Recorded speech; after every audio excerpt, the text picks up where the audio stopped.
C'est l'heure du journal de l'Afrique. Soyez les bienvenus sur France 24. À la une ce soir, le sommet Africa Forward, deuxième jour de visite au Kenya pour le chef de l'État Emmanuel Macron. Le président français a annoncé 23 milliards d'euros d'investissement pour l'Afrique, dont 14 milliards strictement français. Nous serons à Nairobi dans ce journal. La pénurie de fertilisants au Soudan, conséquence du blocage du détroit d'Ormuz et de la guerre contre l'Iran. Les agriculteurs soudanais souffrent déjà de la guerre civile dans leur pays. La crise des fertilisants risque d'aggraver considérablement la situation. Et à la fin de ce journal, on vous parlera football avec le vainqueur du prix Marc-Vivien Foé qui récompense le meilleur joueur africain évoluant en Ligue 1 en France. Cette année, c'est le Malien Mamadou Sangaré qui l'emporte. Décryptage de Benoît Perrochet dans un instant. Deuxième jour de visite au Kenya pour Emmanuel Macron. Le président français a ouvert et clôturé le sommet Africa Forward ce lundi avec son homologue kényan William Ruto. Il y a annoncé 23 milliards d'euros d'investissement pour l'Afrique, dont 14 milliards strictement français. Écoutez. Aujourd'hui, par votre mobilisation et ce qui a été fait, ce sont 23 milliards d'euros d'investissements annoncés pour le continent africain. C'est 14 milliards d'euros d'entreprises françaises qui sont là, des grands groupes, des ETI, des PME. Et à côté de ça, c'est 9 milliards d'euros d'investissements d'entrepreneurs et d'investisseurs africains en Afrique qui se sont mobilisés. Et l'objectif affiché de ce sommet est clair, développer le commerce entre la France et le continent tout en essayant de changer la perception africaine de la France. Bastien Renouille a assisté à cette première journée. Plusieurs milliers de délégués représentant des entreprises françaises et des entreprises africaines, des multinationales comme des petites et moyennes entreprises se sont réunis ici dans l'université de Nairobi, la même où le président kényan William Ruto a étudié. L'objectif, c'était de faire comprendre aux entreprises françaises qu'il est possible d'investir sur le continent africain. Beaucoup ont une opinion biaisée de l'Afrique, s'imaginent qu'il est difficile d'investir ici, que c'est risqué. Écoutez à ce sujet le directeur général de Business France qui a réuni tous ces acteurs. Ce qui est très important ici, c'est de créer les relations entre des intérêts économiques français, des entreprises, des actionnaires, des pourvoyeurs de fonds, avec des écosystèmes ici qui sont ici en Afrique de l'Est établis et donc qui permettent de mettre en relation. Donc moi, ce que je vois ici sur ce sommet Africa Forward, c'est qu'on a eu plus de 800 rendez-vous. Alors ces rencontres, elles ont eu lieu et elles fonctionnent plutôt bien, car au cours de cette journée de sommet, plus de 20 milliards d'euros d'investissements français ont été annoncés sur le continent, qu'il s'agisse d'investissements réalisés par des entreprises au Kenya ou dans d'autres pays d'Afrique, ou d'investissements réalisés par les agences de développement françaises avec les gouvernements du continent. Alors je peux vous dire qu'ici, les politiques et les entrepreneurs présents sont ravis. Je vous propose d'écouter le PDG de la banque Equity, une banque est-africaine. Ce qui est le plus important, c'est de montrer ce qu'est le Kenya et ce qu'est l'Afrique à la communauté des investisseurs internationaux. Ils doivent découvrir la réalité de l'Afrique et notre histoire sur le terrain. Nous espérons que cela permettra encore plus d'opportunités d'investissement. Et nous, en tant que banque, nous allons faciliter tous ces investissements. Voilà pour la partie économique de ce sommet qui s'est achevé ce lundi.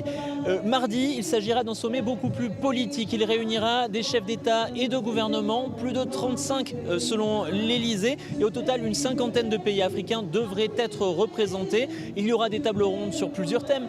Le développement de l'agriculture, des technologies comme l'intelligence artificielle ou encore la paix et la sécurité. Le sommet sera présidé par Emmanuel Macron, William Ruto et Antonio Guterres qui effectuera un discours également.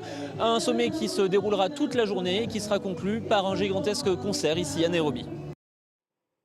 Selon un rapport de l'ONU, 1 million de tonnes de fertilisants, soit un tiers des importations par voie maritime, passées par le détroit d'Ormuz pour le Soudan. Le Soudan qui importe 54% de son engrais par voie maritime via ce passage est particulièrement impacté. Clémence Valère.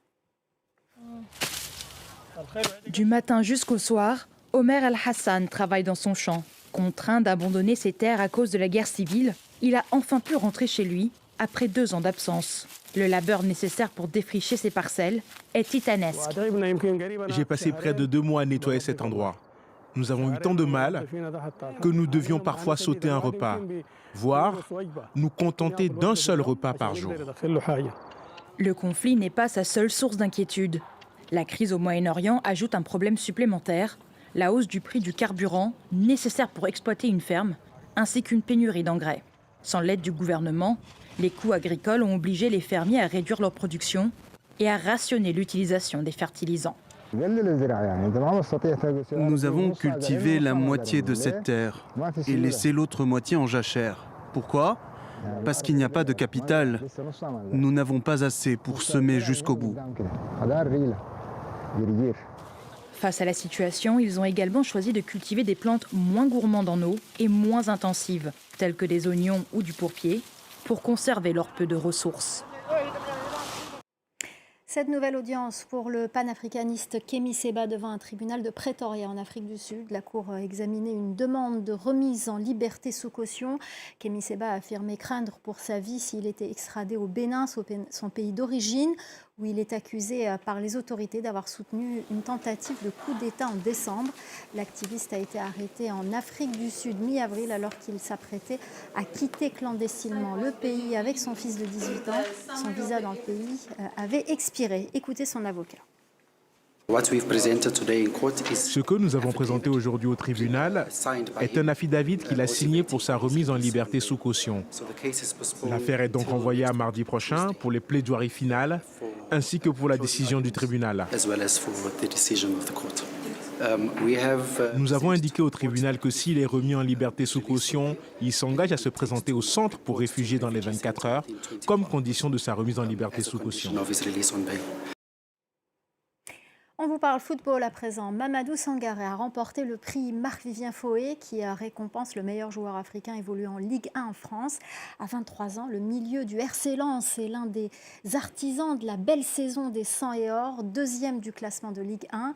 Lens assuré de disputer la Ligue des Champions en 2026-2027. Écoutez à Mamadou Sangaré et le décryptage de Benoît Perrochet. Il était sur le plateau de Julien Fanchouli tout à l'heure. Ça fait très plaisir, je suis vraiment content d'avoir gagné ce trophée.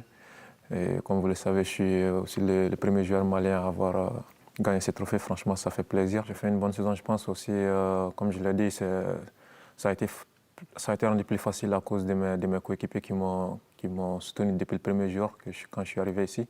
Et aussi, il y a des très bons joueurs en Ligue 1, très bons joueurs africains en Ligue 1 aussi. Donc, comme je l'ai dit, c'est vraiment une fierté pour moi d'avoir accompli ce travail pour pouvoir être élu meilleur joueur africain de Ligue 1. Il a recueilli une large majorité des suffrages. Mamadou Sangaré, joueur du RC Lens, comme vous le disiez, ce prix Marc-Vivien Foé qui récompense chaque année, décerné par les rédactions de RFI et France 24, qui récompense donc chaque année le meilleur footballeur africain qui évolue dans le championnat de France, dans notre Ligue 1. Premier malien donc à décrocher cette distinction individuelle et le troisième Lensois à obtenir cette récompense après Gaël Kakuta. C'était en 2021 et Seko Fofana en 2022. Vous voyez le prix Marc-Vivien Foé qui a pris ses habitudes dans le nord de la France. Une juste récompense en tout cas pour ce gaucher âgé de 24 ans et qui n'est pas étranger à l'exceptionnelle saison réalisée par les 100 et or. Écoutez-le. Ça montre que tu fais de bonnes choses, que tu travailles bien, même si, comme vous l'avez si bien dit, c'est un travail collectif. Et ça a montré aussi que j'ai beaucoup travaillé, j'ai beaucoup bossé. Ça n'a pas été facile pour moi quand j'ai commencé ma carrière jusqu'à maintenant. Donc ça montre que je n'ai pas lâché durant toute ma carrière jusqu'à maintenant. Et gagner ce trophée, ça montre que j'ai vraiment passé un cap et j'espère aussi que ça va continuer ainsi. Il a été donc largement plébiscité par le jury, je vous le disais. Il termine devant deux Sénégalais, Lamine Camara qui évolue à Monaco et Moussa Niakhaté qui est lui un joueur de l'Olympique lyonnais. Il est originaire de Bamako, Mamadou Sangaré. Il a joué au Yellin Olympique, club qu'il avait intégré à ses 12 ans avant de rejoindre l'Europe, l'Autriche et le Red Bull Salzbourg qui l'avait envoyé s'aguerrir en prêt pendant plusieurs saisons en Autriche et en Belgique. Alors pas forcément dans des clubs de l'élite. Il a finalement signé à Lens la saison dernière contre 8 millions d'euros. C'est un joueur qui sait à peu près tout faire au milieu de terrain. Excellent à la récupération. C'est un excellent joueur doté d'une très bonne vision du jeu également. Il a inscrit 3 buts, signé 4 passes décisives cette saison. Un joueur capable de faire briller ses partenaires, altruiste et c'est une qualité qu'a voulu souligner son entraîneur Pierre Sage. C'est un joueur qui est généreux, mais pas généreux au sens simplement de l'effort. Il est généreux avec le football. Il donne une approche, et en tout cas un rendu de celui-ci qui est à la hauteur de ce que les gens attendent dans un stade. Bien utiliser le ballon, beaucoup courir, marquer des beaux buts, être très solidaire avec ses partenaires. Enfin voilà, il correspond à la fois au jeu à la lensoise, mais aussi il met en exergue tout son talent. Au service du jeu collectif. Donc c'est vraiment, selon moi, ce que j'appelle un joueur d'équipe. Voilà, Lens qui est qualifié la saison prochaine pour la Ligue des Champions. Est-ce qu'il fera toujours partie de l'effectif ? C'est la grande question, lui qui est en contrat jusqu'en 2030, mais il y a de grosses écuries qui lui font les yeux doux en Première Ligue, à commencer par Manchester United, Liverpool ou encore Chelsea, et qui sont prêts à mettre 40 millions d'euros pour pas mal. Joueur. Et on se quitte sur ces images des footballeuses béninoises. Les Amazones sont de retour au pays après une qualification historique pour la Coupe du Monde féminine des moins de 20 ans. C'est une grande première pour le football féminin béninois. Après avoir éliminé la Guinée puis l'Égypte, les Béninoises ont validé leur billet face à la Côte d'Ivoire avec une victoire 5-2 sur l'ensemble des 2 matchs du dernier tour qualificatif. Je vous propose d'écouter la réaction de leur capitaine au micro de notre correspondante Emmanuelle Souchi. Cette victoire est une part grâce à toutes les personnes qui nous ont supportés, qui nous ont donné l'énergie, parce qu'il y a certaines personnes qui ne croyaient pas en nous, mais le peuple béninois n'a jamais douté et ont été là à chaque pas pour le chemin, et ça nous a amené à la victoire, quoi. Voilà, c'est la fin du Journal de l'Afrique. Restez avec nous, l'info continue sur France 24.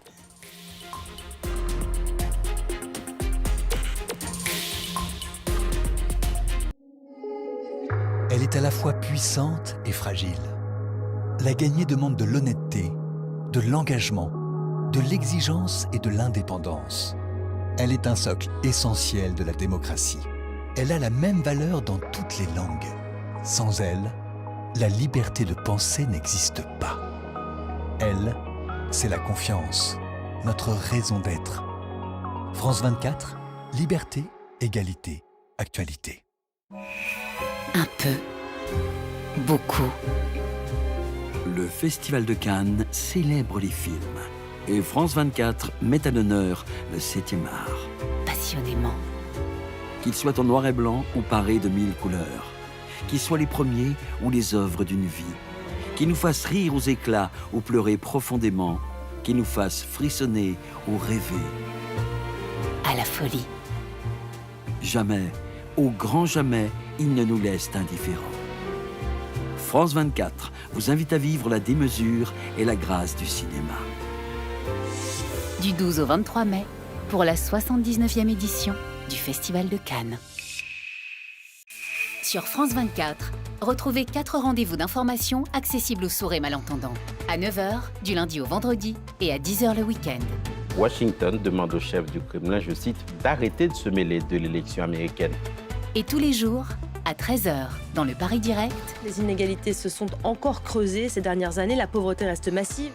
À 18h, dans Au cœur de l'info. La Russie a dit ne pas exclure de viser les éventuels instructeurs militaires français en Ukraine. À 22h45, avec le Journal de l'Afrique.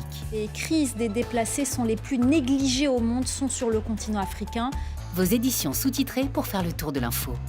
4 rendez-vous pour tous et pour tout comprendre, du lundi au dimanche, sur France 24.